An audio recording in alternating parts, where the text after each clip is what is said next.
nkunda Ismail Mwanafunzi. Iyi si dutuyeho ubirabarirwa mu binyejana 21 byose. Umwaka wo ni 2020. Kuva iyi si yaremwa nibwo ikiremwa muntu kiyituyeho cyagaragaje imbaraga n'umuvuduko mu iterambere rishingiye mu ikoranabuhanga kurusha abandi bose bayituyeho. Nyemerera mu kiganiro isi dutuyeho cya none ngutembereze mu isi y'ikoranabuhanga technology. Turebere hamwe icyitwa internet ndetse n'akamaro kayo ku batuye isi muri rusange.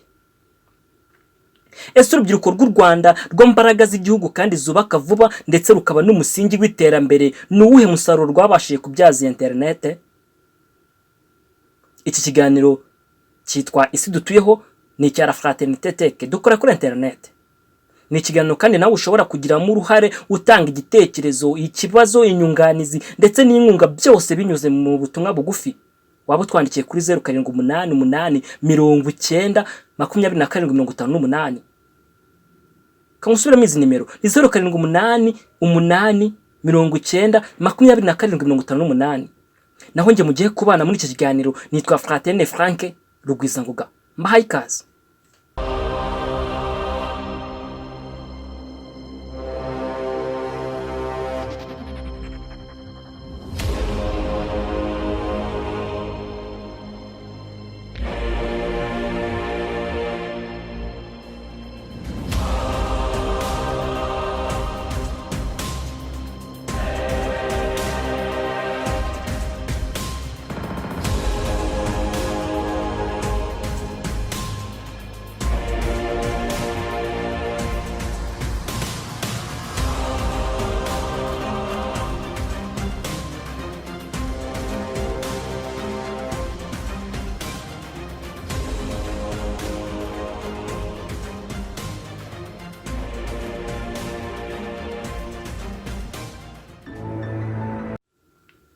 Dore ibyo twamenya ku miyoboro ya internet ya 4G, 3G, 2G ndetse na 1G. Nk'uko u Rwanda rusanzwe rushyira imbaraga z'umurengera mu iterambere rwubaka ibikorwa remezo, amashuri, imihanda, amavuriro no mu ikoranabuhanga ntabwo rwigeze rucika intege. Ubu u Rwanda rukomeje gushyira imbaraga nyinshi mu gukwirakwiza internet yihuta cyane ya 4G. Aho kuri ubu imaze kugezwa mu turere 28 tw'igihugu ndetse ikaba yaranashyizwe mu mamodoka amwe atwara abagenzi mu mujyi wa Kigali. Nubwo ariko ikwirakwizwa ndetse hakaba hari n'ibikorwa bitari bikeya bigamije gushishikariza abantu kuyibyaza umusaruro bakora ibikorwa biteza imbere igihugu muri rusange, hari benshi usanga bibazaho internet ya 4G itandukaniye niyo bari basanzwe bakoresha. Hari nabo usanga batebye bavuga ko nta hitaniye na 3G, 2G cyangwa se 1G, bituma ababifiteho ubumenyi bukeya ibibazo bibaza birushaho kwiyongera. Ubundi iriya G ibanziriza iriya mibare ivuga iki? Iriya G ivuga generation cyangwa se generation, ibishaka nko kugaragaza urukurikirane rw'ikoranabuhanga rya internet idakeneye umugozi wireless, abafaransa bamwita sans fil. Mu 1982 nibwo 1G yavumbuwe. Hari urubuga rwa internet rwavuze ko iri zina ritakunze gukoreshwa mu kugaragaza internet idakoresha umugozi kugeza ubwo 2G yazaga, ari nabwo iri koranabuhanga ryavuye mu buryo bwa analogue zitangira gukoresha uburyo bwa digital. Nyuma ya buri myaka 10 1G ishyizwe hanze, hagiye haza izindi, aho kuri ubu igitegerejwe cyane ari 5G. Izo internet zose nkubwiye zikaba zitandukaniye ku bintu bitandukanye, birimo n'umuvuduko zikoresha mu gufungura ikintu kuri internet cyangwa se kukivanaho, download. 1G cyangwa se first generation, première generation. Nk'uko twabivuze haruguru, izina 1G niryakunze gukoreshwa cyane kugeza ubwo 2G yashyirwaga ahagaragara. 1G niryo koranabuhanga rya mbere ryakoreshejwe muri telefone zigendanwa, aho icyabashaga gukorwa gusa ari uguhamagara. Icyo gihe kandi hari hagikoreshwa uburyo bwa analogue kugira ngo amajwi abashe kugera ku bari kure barimo baravugana, bagirana ikiganiro binyuze ku minara. 2G, second generation, deuxième generation. Hagati y'1991 n'1992 nibwo 2G yashyizwe ahagaragara. Iyi nabwo iyayibanjirije yahise itangira guhabwa izina rya 1G. Mu gihe 1G yatumaga abantu babasha guhamagarana bakoresheje telefone zigendanwa, 2G yo yaje yiyongeraho utundi dushya turimo kuba umuntu yaroroherezaga ubutumwa bugufi SMS, hakoherezanya ubutumwa burimo amashusho n'amafoto multimedia messages, kandi byose bigakorwa mu buryo ubwoherejwe ari we gusa ubasha kubibona. 3G, third generation, troisième génération. 3G yaje ikemura byinshi mu bibazo 2G itari yarabashije gukemura, aho abantu batangiye kubasha guhamagara barebana video calls, kureba televiziyo bakoresheje telefone zabo. Iki gihe ni nabwo smartphones zatangiye kwiyongera, ari nako hagendaga havuka programme nyinshi za telefone zidufasha gukora ibintu bitandukanye, birimo gukura amashusho kuri internet, gusangiza abantu, koherezanya emails, kumenya aho umuntu aherereye hakoreshejwe cyitwa GPS, Global System Positioning, ndetse n'ibindi byinshi. Iyi GPS tuzayigaruka mu biganiro byacu by'ubutaha. Ikoranabuhanga rya 3G twavuga ko ari naryo dukoresha cyane n'abafite telefone zigendanwa mu Rwanda n'ahandi henshi hirya no hino kuri isi dutuyeho. Gushyira cyangwa gukura ikintu kuri internet ukoresheje 3G bitwara byibuze megabyte 2 ku isegonda. 4G cyangwa se fifth generation, quatrième génération, nubwo 3G igikoreshwa kuri ubu, abantu barashishikarizwa gukoresha 4G. Zombi zitandukanyijwe n'umuvuduko mu gukura cyangwa se gushyira ikintu kuri internet. Umuvuduko wa 4G uri hagati ya megabyte 100 na gigabyte 1 ku isegonda, ari nayo mpamvu abantu bavuga ko yihuta cyane. Yego, ibyo wumvise nibyo. Mu gihe 3G mu gukura cyangwa se mu gushyira no gufungura ikintu kuri internet bitwara byibuza megabyte 2 ku isegonda, umuvuduko wa 4G wo uri hagati ya megabyte 100 na gigabyte 1 ku isegonda. Ibi bisobanuye neza umuvuduko wa 4G ari uko ari umuvuduko mwinshi kandi ukenewe mu ikoranabuhanga rya none. Kugeza ubu ariko 4G ntiramara gukorwa neza ku buryo yagera ku ntego zayo z'umuvuduko wa gigabyte 1 ku isegonda. Niyo mpamvu habaye hashyizwe ahagaragara iyo bita 4G Lite, long term evolution de long term, bishatse kugaragaza ko hari ibikiri kuvugururwa ikazitwa 4G gusa ari uko byose byarangiye ikagera ku ntego zayo.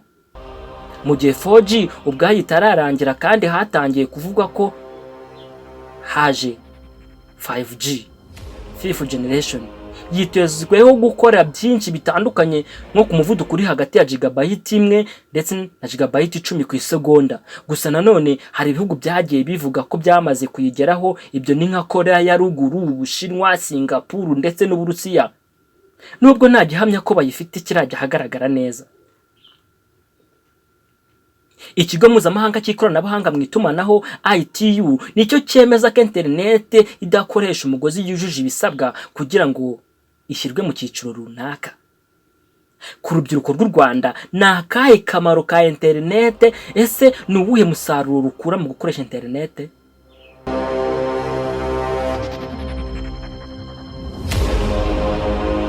Kuri njyewe nkanye nk'umunyeshuri ga muri kaminuza, akamaro ka internet ni kenshi cyane kuri njye nk'umunyeshuri. Internet imfasha kwigaho n'abandi hose, nubwo nta nagize muri class attendance, nubwo n'abandi ahari, aho n'abandi bose nakurikirana amasomo neza online. Ibyo birashoboka. Internet ifite akamaro kenshi, wakora research y'ibintu runaka mba nize ntasobanukiwe neza, ubasha kuba nakivumbura ibindi bishyashya nk'umunyeshuri. Internet ifite akamaro kenshi ku bantu benshi, ifite akamaro igihugu, ifite akamaro abanyeshuri muri rusange, cyane cyane igabanya transport. Kuba wateganya ku ishuri udafite ubwo bushobozi ushobora gukurikirana amasomo kuri internet. Ushobora no kuba waha n'abandi ubumenyi runaka batandukanye mutari kumwe aho ngaho ukoresha internet. Internet rero ni nziza cyane ku banyeshuri muri rusange. Internet iri kudufasha cyane mu guhaha n'ibintu byinshi bitandukanye, tugendeye aho isi igereye. Nta muntu cyangiza umwanya we ajya guhaha, ajya gushaka ibintu mu mahanga, yangiza amafaranga, cyane ko amafaranga yaranabuze. Ubu umuntu ahahira online ibintu bikamugeraho kandi biba byizewe, bikaba bifite n'umutekano cyane ko hari igihe bajyaga no guhaha bakabibamburira mu nzira. Ubu byaroroshye kubera internet. Ikindi ubu biroroshye cyane, nimba ufite igikoresho cyawe, telefone, computer, imodoka yawe, iyo ukoresheje GPS, ubwo bivuze ngo ni global system positioning, iyo igufasha kumenya ikintu cyawe giherereye no kukibona bikaba byoroshye. Baba bakibye cyaba cyabiri birengero biguha amahirwe yo kukibona kubera internet. Iyo ugiye nko guhaha ntago ubashije kuzigama ukabasha kuzigamira ikindi kintu wari ukeneye kubera ya mafaranga utakoresheje y'urugendo. Nimba watega ukajya Dubai, ukajya China, ayo mafaranga yakora ikindi kintu. Rero internet yacu yaradufashije.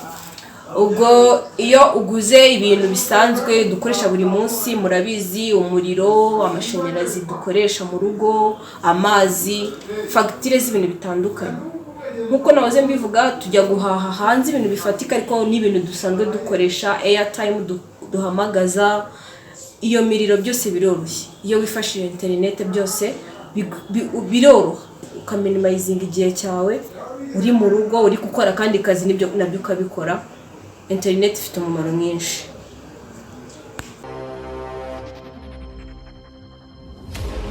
Yego, ibyo wumvise byose uru rubyiruko ruvuze nibyo.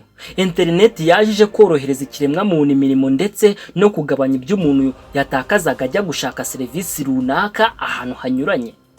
Ubu si ngombwa kujya kwishyura imisoro, isambu, amafaranga y'ishuri, amafaranga y'urugendo, kwishyura ibyo kurya ndetse n'ibindi byinshi ngo bigusabe kuba ufite igifurumba cyangwa se umushandiko w'amafaranga mu ikofi cyangwa se mu ishakoshi.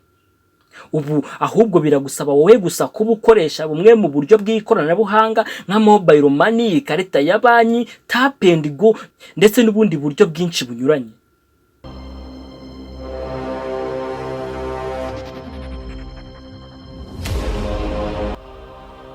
Umva gashya, ubu si ngombwa ko wirirwa utanga amafaranga ku maradiyo na televiziyo ngo uratanga itangazo ryo kurangisha icyangombwa runaka nk'icyangombwa cy'ubutaka, icyangombwa cyo kubaka, ikarita ya banki, ikarita y'ikinyabiziga ariyo plaque, ikarita y'urugendo, passport n'ibindi ngo hari icyo wataye cyangwa se watoraguye.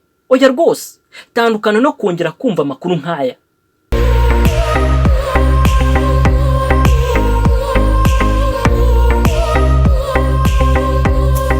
Uwitwa Kayitesi Solange utuye mu mudugudu wa Gatoki, umurenge wa Mwogo, akagari ka Karurenge, akarere ka Bugesera, ararangisha uruhushya rwo gutwara ibinyabiziga rwatakaye ava Nyamata yerekeza Kicukiro mu mujyi wa Kigali. Urwo ruhushya rwari ruri muri envelope ya kake.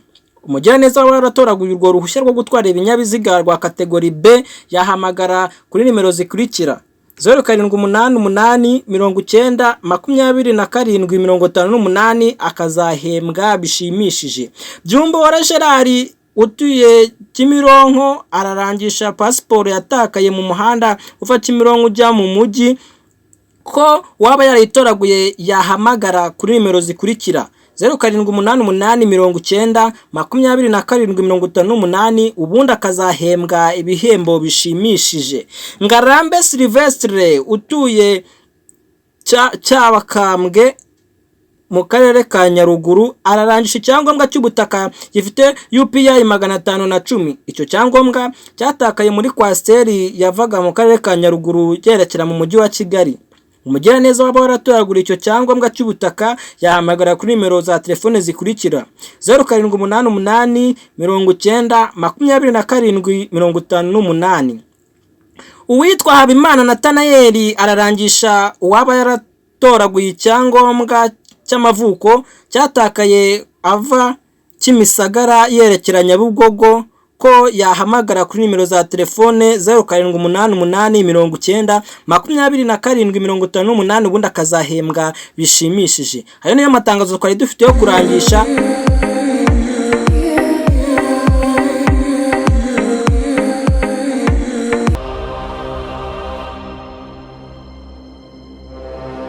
Ayo wumvaga ni amatangazo yo kurangisha amwe dusanzwe tuzi neza kacishwa ku maradiyo ndetse na televiziyo. Ubu ni uburyo bukoreshwa cyane mu bihugu byinshi bikiri mu nzira y'amajyambere. Nimvuga ijambo amajyambere wumvemo n'ikoranabuhanga, kuko kenshi kera hakoreshwaga uburyo bwo kumanika impapuro zanditsweho ikirangishwa cyatawe cyangwa cyatoraguwe ku biti, ubundi icyo giti kigasongorwa kigashingwa ku muhanda mugari uzwiho ko hanyura abantu benshi, cyangwa se izo mpapuro zikomekwa ku mapoto y'amashanyarazi, nubwo ubu ngubu bisigaye hamwe bifatwa nk'isuku nke. Si nk'ubu usanga itangazo ku mbuga nkoranyambaga nka WhatsApp, Instagram, Twitter, Facebook n'izindi nyinshi tuzi. Ariko nanone wibuke ko itangazo nk'iryo ribonwa na bake, kuko nubwo ndi inshuti yawe ku rubuga rumwe nkoranyambaga, ntiduhuje inshuti zose ngo zibone iryo tangazo ryawe. Ntiduhuje groupe mbamo, yewe nitunahuje page navuze ko nkunda ubwo nakoraga like.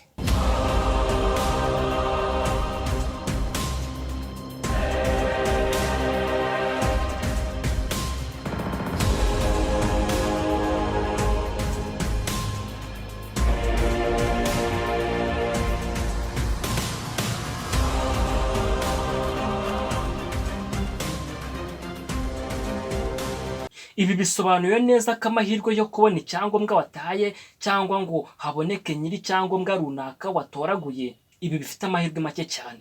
Dore inama rero, koresha urubuga rwa wa3.ndarangisha.com maze icyangombwa cyawe kibonekere igihe hifashishijwe ikoranabuhanga rigezweho. Biroroshye kandi birihuta.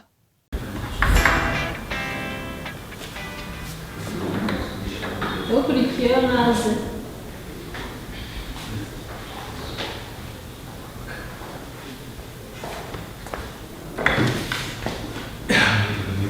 niba nta makuru se tubafasha iki z'abahingatse nanone bamenye ngo umurebe cyangwa ngo gisimbura pasiporo yarayitaye. Ariko ubushize waje watayirangamuntu, ubu kurikiyeho nanjye kukubona ngo wataye peri none wataye pasiporo, buri munsi wamita ibyangombwa. Ntabwo uramenya ubundi buryo buri informatize bashakamo ibyangombwa. Hari website yitwa www.ndarangisha.com. Nibyo, ntibikiri ngombwa ko wirirwa usiragira mu gihe wataye cyangwa se watoraguye ibyangombwa. Ndarangisha yaje nk'igisubizo cya buri wese. Sura urubuga wa3.ndarangisha.com. Niba hari icyangombwa waba wataye cyangwa se wagitoraguye, uzuza ibisabwa biri kuri nataye. Niba kandi wagitoraguye, uzuza ibisabwa kuri natoraguye maze icyangombwa cyawe kibonekera igihe hifashishijwe ikoranabuhanga rigezweho. Akarusho kandi ubu wanakura mobile app ya Ndarangisha kuri Play Store. Ndarangisha.com. Turi hano ku bwanyu. Ubyumvise neza? Ndarangisha ni urubuga rufasha abantu kubona no gutanga amatangazo arangisha ibyangombwa byatakaye ndetse n'ibyatoraguwe ariko byarangishijwe. Niba hari icyangombwa runaka wataye, fungura ruriya rubuga rwa wa3.ndarangisha.com, urahita ubona igisata cy'uwataye maze wuzuza amakuru asabwa maze wohereze send. Niba kandi hari n'icyangombwa watoraguye, nawe uzuza amakuru yahanditse natoraguye maze nawe wohereze. Mu gihe icyangombwa wataye hari uje avuga ko yagitoraguye, uhita wakira email ndetse n'ubutumwa bugufi SMS kuri telefone yawe winjije igihe wuzuzaga ibisabwa kuri rwa rubuga, bukubwira ko icyo cyangombwa wataye cyabonetse cyangwa icyangombwa watoraguye cyamaze kubona nyiracyo, ubundi amategeko n'amabwiriza bigakurikizwa.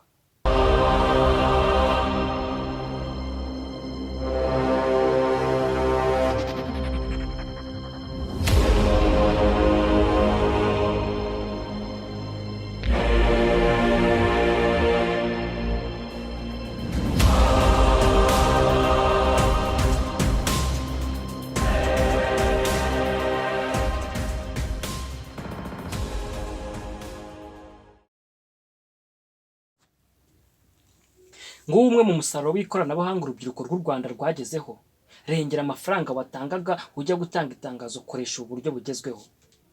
Muri iyi minsi kubera igiciro cy'ubuzima cyazamutse n'imbaraga mu gushaka ibitunga umuntu ndetse n'ibizamutunga ejo hazaza nazo zarongerewe cyane. Ubushakashatsi bwerekanye ko 87.56% by'abatuye isi bose batarebera cyangwa ngo bumvira amakuru ku gihe abarimo guca kuri radio cyangwa se televiziyo kubera akazi baba barimo gatandukanye. Kahubwo basigaye bareba amakuru ajyanye n'ibyo bo bifuza kumenya ako kanya kandi nabwo bakoresheje internet. Ibi birasa naho mu myaka iri imbere radio na televiziyo bizaba ibikoresho bigurwa bikaba imitako mu ngo zacu nk'uko tubona intebe muri salo. Bizasigarana akamaro ko kuba bifasha abana bacu tuzabyara kutarenga ibipango by'amazu yacu, bajye babifata nk'ibikinisho biri aho ngaho gusa bibarangaza, kuko uzajya bakuze wese azajya yirebera ibyo ashaka kandi igihe cyose abikenereye kuri internet.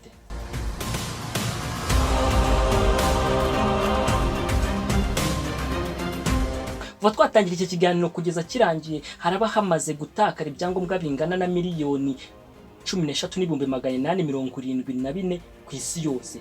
Iyi mibare yumve neza. Kuva twatangira iki kiganiro kugeza kirangiye haraba hamaze gutakara ibyangombwa bingana na miliyoni 13,874 ku isi yose.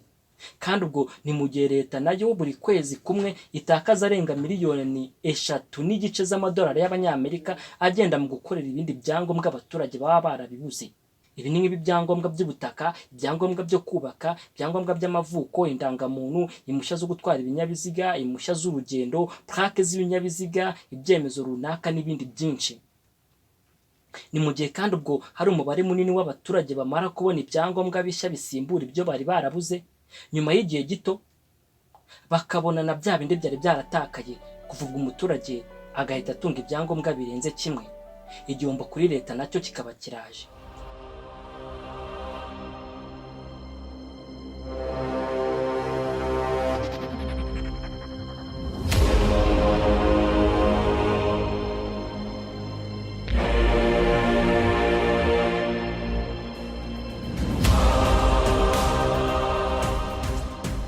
Iki cyari ikiganiro dutuyeho, ikiganiro cya La Fraternité Tech dukora kuri internet.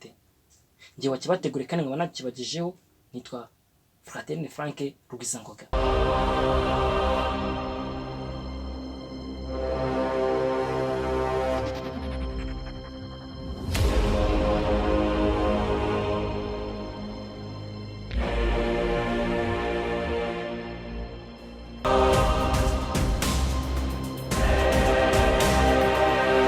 Yego ukoze subscribe ni byiza, ushyizeho comment na like ni byiza kurushaho, ariko nanone nta yandi mahitamo ufite, kuko nta handi hantu na hamwe ushobora kuba wakura amakuru nk'aya ngaya, ibiganiro byiza nk'ibi ngibi by'inyurabwenge.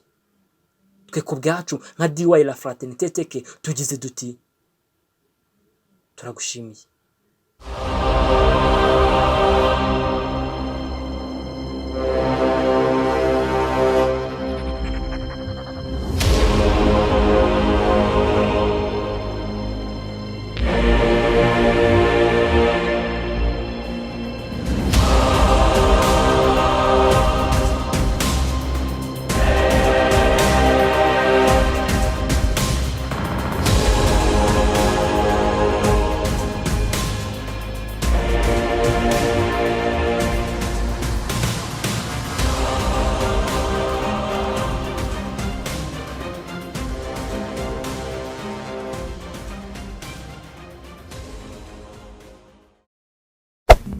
There. Subscribe to my channel. And also press this bell icon.